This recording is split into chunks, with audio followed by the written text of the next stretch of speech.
শুভ দুপুর বন্ধুরা, আজকে বানিয়ে ফেলেছি মটর পনির। ছেলের এক্সাম 2টো থেকে, ও বললো মা আজকে রাইস খাবো না, মটর পনির আর রুটি খেয়ে যাব। তাই একটু করে দিলাম ওকে। সকালেও খাওয়া হয়েছে।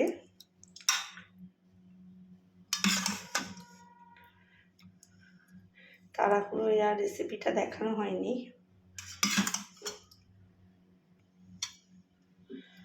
এবার দিয়ে দেবো রুটি, দুটো দিই, পরে লাগলে আবার দেবো। মহারাজ খাওয়া স্টার্ট করে দিয়েছে। কেমন খাচ্ছো? আমি জানি না তুমি কি করে বানিয়েছো, এটা মানে খুব ভালো। খাও এটা, থ্যাংক ইউ সো মাচ। খাও, তোমার টেস্টি লাগছে তো? ব্যাস,